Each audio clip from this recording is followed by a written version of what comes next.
दृष्टिआईएस के audio article programme में एक बार फिर से आपका स्वागत है। मेरा नाम है सपना कुशवाहा। आज का हमारा आर्टिकल पर्यावरण एवं पारिस्थितिकी के महत्वपूर्ण भाग वन्यजीव संरक्षण अधिनियम 1972 से संबंधित है। यूपीएससी की प्रारंभिक और मुख्य दोनों परीक्षाओं में इस भाग से प्रश्न पूछे जाते रहे हैं। यह आर्टिकल आपके उत्तर लेखन की गुणवत्ता बढ़ाने में सहायता करेगा।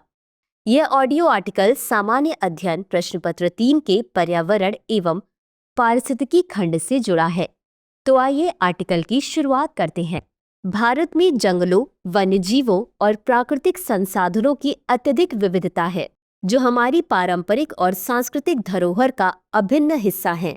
भारत का क्षेत्रफल एक विशाल भूभाग पर फैला हुआ है, जिसमें विभिन्न प्रकार के वन्यजीव जैसे बाघ, हाथी, तेंदुआ और शेर सहित अन्य कई प्रजातियां पाई जाती हैं। हालांकि इन प्रजातियों का अस्तित्व खतरे में था और वन्य जीवों के शिकार और उनके आवासों के विनाश की वजह से कई प्रजातियां संकटग्रस्त हो गई थी। इस स्थिति को देखते हुए भारत सरकार ने वन्य जीवों के संरक्षण के लिए कानूनों का निर्माण किया, ताकि इन जीवों और उनके आवासों को संरक्षित किया जा सके। वन्यजीव संरक्षण अधिनियम 1972 इस दिशा में एक ऐतिहासिक कदम था, जिसे भारतीय संसद द्वारा पारित किया गया। यह अधिनियम देश में वन्यजीवों के संरक्षण, प्रबंधन और उनके प्राकृतिक आवासों की रक्षा के लिए एक मजबूत कानूनी ढांचा प्रदान करता है। इस अधिनियम के माध्यम से वन्यजीवों के शिकार, तस्करी और उनके अंगों की बिक्री पर सख्त प्रतिबंध लगाया गया है।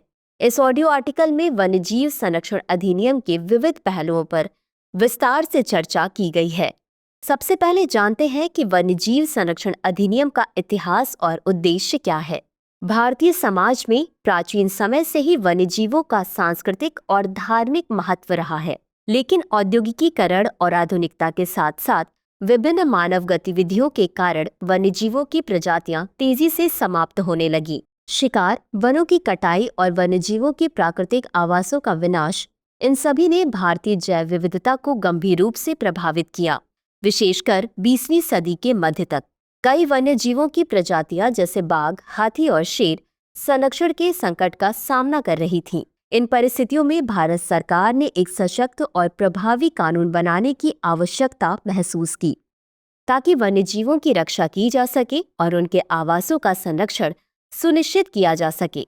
1970 के दशक में जब यह स्पष्ट हुआ कि भारतीय वन्यजीवों की स्थिति बहुत ही नाजुक है, तो भारत सरकार ने इस समस्या के समाधान के लिए कानूनी ढांचा तैयार करने का निर्णय लिया। इस संदर्भ में 1972 में वन्यजीव संरक्षण अधिनियम को भारतीय संसद में पारित किया गया, जिससे यह सुनिश्चित किया गया कि वन्यजीवों और उनके आवासों की रक्षा के लिए कठोर उपाय किए जाएं। इस अधिनियम का उद्देश्य केवल वन्यजीवों की रक्षा नहीं था, बल्कि यह पर्यावरणीय संतुलन को बनाए रखने और पारिस्थितिकी तंत्र की सुरक्षा के लिए भी था। इस अधिनियम का मुख्य लक्ष्य यह था कि संकटग्रस्त और विलुप्त होने की कगार पर पहुंच चुकी प्रजातियों की सुरक्षा की जाए। इस अधिनियम के तहत विशेष रूप से उन प्रजातियों को पहचान कर संरक्षण प्रदान किया गया जिन्हें शिकार और अन्य कारणों से खतरा था। इसके साथ ही वन्यजीवों की तस्करी और अवैध शिकार को रोकने के लिए भी कड़े प्रावधान बनाए गए। अधिनियम के द्वारा भारत में स्थापित कई राष्ट्रीय उद्यानों, अभयारण्यों और संरक्षित क्षेत्रों के माध्यम से वन्यजीवों के आवासों को भी सुरक्षित किया गया। अब जानते हैं कि इस अधिनियम का महत्व क्या है। वन्यजीव संरक्षण अधिनियम 1972 का महत्व भारत में पर्यावरणीय संतुलन और जैव विविधता की रक्षा के लिए अत्यधिक महत्वपूर्ण है। यह अधिनियम न केवल वन्यजीवों की सुरक्षा करता है, बल्कि यह पूरी पारिस्थितिकी तंत्र को संरक्षित करने का कार्य भी करता है। भारत जैव विविधता में समृद्ध देश है, जहां विभिन्न प्रकार के वन्यजीवों और पौधों की प्रजातियां पाई जाती हैं। यह देश बाघ, हाथी, तेंदुआ, शेर, काले भालू, गैंडा और विभिन्न प्रकार के पक्षियों जैसे संकटग्रस्त और अद्वितीय प्रजातियों का घर है। इन प्रजातियों की रक्षा न केवल उनके अस्तित्व के लिए जरूरी है, बल्कि यह पूरे पारिस्थितिकी तंत्र की स्थिरता बनाए रखने के लिए भी अत्यंत महत्वपूर्ण है। वन्यजीवों के बिना पारिस्थितिकी तंत्र में न केवल प्राकृतिक संसाधनों का ह्रास होगा, बल्कि मानव जीवन के लिए भी गंभीर परिणाम हो सकते हैं। वन्यजीवों का संरक्षण आर्थिक दृष्टिकोण से भी महत्वपूर्ण है, खासकर पर्यटन के संदर्भ में। भारत में राष्ट्रीय उद्यान और अभयारण्यों का एक महत्वपूर्ण उद्देश्य वन्यजीवों के संरक्षण के साथ साथ पर्यावरणीय पर्यटन को बढ़ावा देना भी है। जैसे काजीरंगा राष्ट्रीय उद्यान, रणथंभौर और सुंदरबन राष्ट्रीय उद्यान, ये सभी वन्यजीवों की सुरक्षा के साथ साथ देश को पर्यटक राजस्व भी प्रदान करते हैं। ये उद्यान न केवल जैव विविधता का संरक्षण करते हैं बल्कि स्थानीय समुदायों को रोजगार के अवसर भी प्रदान करते हैं। इस प्रकार वन्यजीवों का संरक्षण केवल पर्यावरण और सांस्कृतिक धरोहर तक सीमित नहीं है, बल्कि यह अर्थव्यवस्था के लिए भी फायदेमंद है। इसके अलावा इस अधिनियम का वैज्ञानिक दृष्टिकोण से भी बहुत महत्व है। यह अधिनियम वैज्ञानिक अनुसंधान और शिक्षा को बढ़ावा देने का काम करता है, जिससे हम वन्यजीवों के संरक्षण के बेहतर उपायों के बारे में अधिक जान सकते हैं। इसके तहत विभिन्न प्रजातियों के बारे में अध्ययन किया जाता है, जिससे हम समझ सकते हैं कि उनकी प्रजनन प्रक्रिया, उनकी आहार श्रृंखला और पारिस्थितिकी तंत्र में उनका योगदान क्या है। इससे हमें भविष्य में वन्यजीवों के संरक्षण के लिए और अधिक प्रभावी नीतियां और उपाय तैयार करने में मदद मिलती है। अब जानते हैं वन्यजीव संरक्षण अधिनियम 1972 के प्रमुख प्रावधान क्या हैं। इस अधिनियम के तहत सरकार को जंगलों, राष्ट्रीय उद्यानों और अभयारण्यों को स्थापित करने का अधिकार मिलता है। इसके तहत संवेदनशील क्षेत्रों की परिभाषा दी गई है, जो पर्यावरणीय दृष्टि से विशेष महत्व के होते हैं। इन क्षेत्रों में किसी भी तरह की खनन, वन विनाश या मानव गतिविधि पर प्रतिबंध होता है। इस अधिनियम के अंतर्गत प्रजातियों को अलग अलग शेड्यूल में रखा गया है। अधिनियम के तहत वन्यजीवों को 3 श्रेणियों में विभाजित किया गया है: शेड्यूल 1 और 2, शेड्यूल 2 और 4 तथा शेड्यूल 5।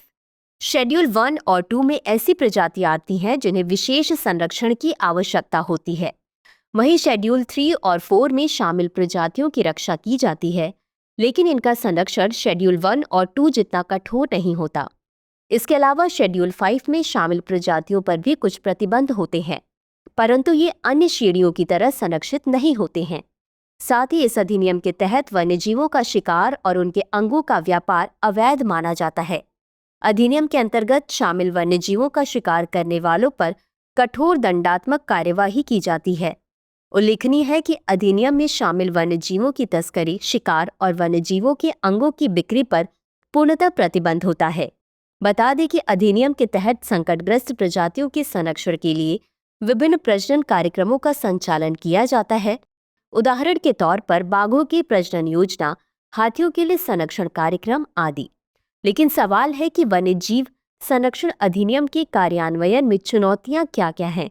यह अधिनियम देश में वन्यजीवों के संरक्षण में महत्वपूर्ण भूमिका निभा रहा है, फिर भी कुछ चुनौतियां सामने आती हैं, मसलन अवैध शिकार और वन्यजीवों का तस्करी। बता दें कि अवैध शिकार और वन्यजीवों की तस्करी रोकने के लिए सरकार ने कठोर कानून बनाए हैं, फिर भी यह समस्या पूरी तरह से समाप्त नहीं हो पाई है। इसके अलावा कई बार वन्यजीवों के संरक्षण हेतु स्थापित संवेदनशील क्षेत्रों में मानव गतिविधियां बढ़ जाती हैं, जैसे कि खनन, कृषि और शहरीकरण, जो वन्यजीवों के लिए खतरे का कारण बन सकती हैं। गांव और छोटे कस्बों में वन्यजीवों और उनके संरक्षण के महत्व को लेकर जागरूकता की कमी होती है। इस वजह से भी लोग अनजाने में वन्यजीवों को नुकसान पहुंचाते हैं। निष्कर्ष: वन्यजीव संरक्षण अधिनियम 1972 भारत में वन्यजीवों के संरक्षण के लिए एक महत्वपूर्ण और ऐतिहासिक कदम था। इस अधिनियम ने न केवल संकटग्रस्त प्रजातियों की रक्षा के लिए कानूनी ढांचा तैयार किया, बल्कि यह हमारे पर्यावरणीय संतुलन और पारिस्थितिकी तंत्र की स्थिरता को बनाए रखने के लिए भी आवश्यक साबित हुआ है। इस अधिनियम के माध्यम से वन्यजीवों की शिकार, तस्करी और उनके आवासों के विनाश पर नियंत्रण पाया गया है। राष्ट्रीय उद्यानों और अभयारण्यों का विस्तार, संवेदनशील क्षेत्रों का संरक्षण और वैज्ञानिक अनुसंधान को बढ़ावा देना इस अधिनियम के प्रमुख उद्देश्यों में से है, जो वन्यजीवों की प्रजातियों के संरक्षण और उनके प्रजनन कार्यक्रमों में सहायक साबित हो रहे हैं। इस प्रकार यह अधिनियम हमारे प्राकृतिक धरोहर, सांस्कृतिक मूल्यों और पर्यावरणीय संतुलन के संरक्षण के लिए आवश्यक है। भविष्य में भी इस अधिनियम के प्रभावी कार्यान्वयन और वन्यजीवों के संरक्षण के प्रयासों को और अधिक मजबूत बनाने की आवश्यकता है, ताकि हम आने वाली पीढ़ियों के लिए एक समृद्ध, संतुलित और पर्यावरणीय रूप से सुरक्षित दुनिया छोड़ सकें। चर्चा को विराम देते हुए नोट करते हैं आज का सवाल। भारत में जैव विविधता के संरक्षण में वन्यजीव संरक्षण अधिनियम 1972 के महत्व और प्रासंगिकता का विस्तार से विश्लेषण कीजिए। तो व्यूवर्स, आज के लिए बस इतना ही। मिलते हैं अगले एपिसोड में किसी नए टॉपिक के साथ। तब तक के लिए धन्यवाद। डियर व्यूअर्स, अपने एग्जाम की तैयारी को और बेहतर करने के लिए हमारे चैनल को लाइक, शेयर और सब्सक्राइब करना न भूलें।